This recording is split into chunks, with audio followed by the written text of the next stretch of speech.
ইরানের নতুন নেতা কে গোলাম হোসেন মোহসেনি এজেই। ইসরায়েল ও যুক্তরাষ্ট্রের যৌথ হামলায় ইরানের সর্বোচ্চ ধর্মীয় নেতা আয়াতুল্লাহ আলী খামেনি নিহত হয়েছেন। ইরানি সংবাদ সংস্থা ফার্স জানিয়েছে, গতকাল শনিবার ২৮ ফেব্রুয়ারি ভোরের দিকে তার অফিসে নিজ দায়িত্ব পালন করার সময় তাকে হত্যা করা হয়েছে। খামেনির মৃত্যুর পর ঘুরপাক খাচ্ছে একটি বড় প্রশ্ন, তারপর ইরানের সর্বোচ্চ ধর্মীয় নেতা হিসেবে কে আসতে চলেছেন। তবে ইসরায়েল যুক্তরাষ্ট্রের হামলায় প্রাণ হারানোর আগেই ক্ষমতা হস্তান্তরের একটি পরিকল্পনা রেখে গেছেন আয়াতুল্লাহ আলী খামেনি। গত জুন মাসে ইসরায়েলের সঙ্গে ১২ দিনের যুদ্ধে আত্মগোপনে থাকা অবস্থায় খামেনি সম্ভাব্য ৩ জন উত্তরসূরির নাম নির্ধারণ করেছিলেন বলে একাধিক জ্যেষ্ঠ কর্মকর্তা বিষয়টি জানিয়েছেন।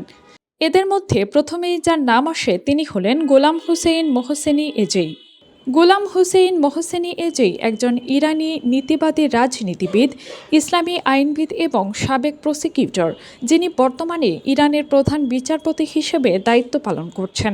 তিনি ১৯৫৬ সালের ২৯ সেপ্টেম্বর ইরানের ইম্পেরিয়াল স্টেটের ইজিয়া ইস্পাহানে জন্মগ্রহণ করেন। মোহসেনি এজেই ২০০৫ থেকে ২০০৯ পর্যন্ত গোয়েন্দা মন্ত্রী ছিলেন।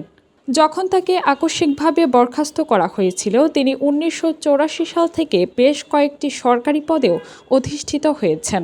তার বরখাস্তের পরপরই ২৪ আগস্ট ২০০৯-এ তিনি ইরানের বিচার বিভাগের প্রধান আয়াতুল্লাহ সাদেক লারিজানি কর্তৃক প্রসিকিউটর জেনারেল নিযুক্ত হন।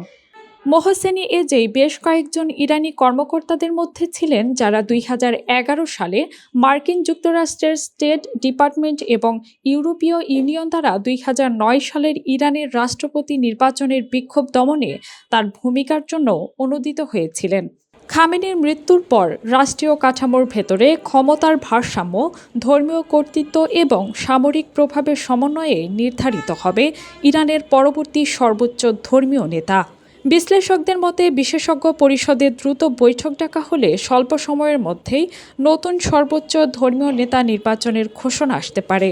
তবে চলমান সামরিক উত্তেজনা পরিস্থিতিকে আরও জটিল করে তুলতে পারে।